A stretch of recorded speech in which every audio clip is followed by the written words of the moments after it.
Hello guys, these kind of videos will be really helpful for you to learn English in an interesting way. So, in these kind of videos, I'll be bringing short stories, inspirational and motivational stories. Through that, you can learn vocabularies. Let's get started. And today's lesson is all about J.K. Rowling.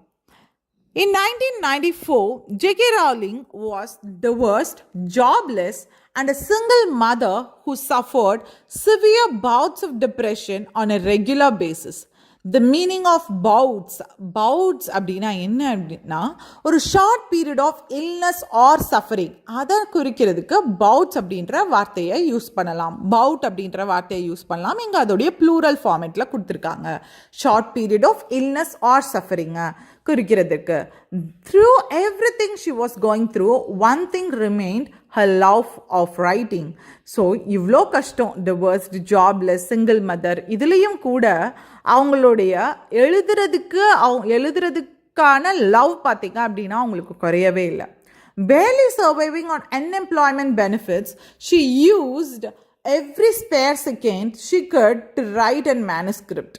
Barely surviving அப்படின்னா ஒன்றும் இல்லை, அதாவது இப்போ அந்த இடத்துல சமாளிக்கிறதுக்கு survive பண்ணுறதுக்குன்னே என்னால் முடியாத சுச்சுவேஷன்லேயும் கூட சர்வைவ் பண்ணுறது, அதுதான் பேர்லி சர்வைவிங். என்னால் அந்த இடத்துல வாழ்வாதாரமே இல்லை, இருந்தாலும் நான் எப்படியாவது வாழணுமே அப்படின்னு சொல்லிட்டு வாழ்கிறேன் அப்படின்னா அப்போது நான் பேர்லி சர்வைவிங் அப்படின்னு சொல்லிட்டு சொல்லலாம்.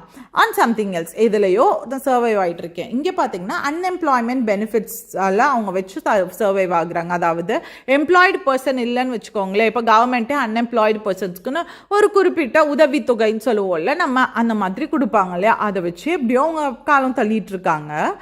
ஷி யூஸ் எவ்ரி ஸ்பேர் செகண்டுன்னு கொடுத்துருக்காங்க இல்லையா, அதுக்கான மீனிங் பார்த்தீங்கன்னா எங்கெங்கெல்லாம் ஸ்பேர் மிச்சம் மீதி செகண்ட்ஸ், அதாவது மிச்சம் மீதி டைம் கிடைக்குதோ அந்த கொஞ்சோண்டு செகண்ட், அது ரொம்ப கம்மியான டைமாக இருந்தாலும் அதையும் அவங்க புக் எழுதுறதுக்கு யூஸ் பண்ணுறாங்க. மேனுஸ்கிரிப்ட் அப்படின்றது இங்கே அவங்களுடைய புக்கை டினோட் பண்ணுது. அண்ட் அடுத்தது பார்த்தீங்க அப்படின்னா எவென்ச்சுவலி அப்படின்னா finally the day game where her manuscript was completed. So அவங்களுடைய புக் முடிகிற நாள் வந்துடுச்சு. However, she still needed to find a publisher who was willing to take a chance on her. இங்கே take a chance on her அப்படின்ற phrase இருக்கு இல்லையா, அதுக்கான meaning பார்த்தீங்க அப்படின்னா ரிஸ்க் எடுக்கிறது. அதாவது ஒரு ரிசல்ட் வந்து எனக்கு ப்ராஃபிட் ஆகுமா லாஸ் ஆகுமான்லாம் தெரியாது, ஆனால் ஒருத்தவங்கள நம்பி ட்ரஸ்ட் வைக்கிறேன் இல்லையா, அந்த ட்ரஸ்ட் வைக்கிறேன் இல்லையா, putting trust on someone, அதுதான் வந்து டேக் அ சான்ஸ் அப்படின்னு சொல்லிட்டு ஒரு ஃப்ரேஸ்னால டினோட் பண்ணுறாங்க. ஸோ ஏதோ ஒரு பப்ளிஷர் அவங்க மேலே நம்பிக்கை வச்சு ரிஸ்க் எடுக்கிறதுக்கு தயாராகிறதுக்கு ஒரு பப்ளிஷர் அவங்களுக்கு வேணும். ஸோ அடுத்தது பார்த்தீங்க அப்படின்னா she took her manuscript to the first publisher and they said no. She took it to the second publisher who also said no. So அடுத்தது பார்த்தீங்க அப்படின்னா ஒவ்வொரு பப்ளிஷருக்காக போகிறாங்க, யாருமே வேண்டான்னு சொல்கிறாங்க.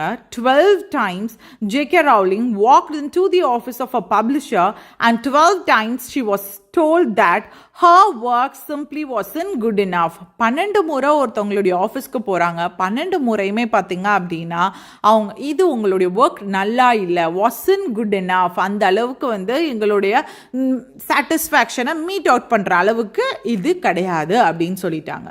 At this point she was almost ready to quit. சரி முடிச்சுக்கலாம், குவிட் பண்ணிக்கலாம் இதோட நம்மளுடைய ரைட்டிங் எல்லாம் அப்படின்னு சொல்லிட்டு அவங்க நினைக்கிற டைமில் rejection after rejection had taken its toll on her.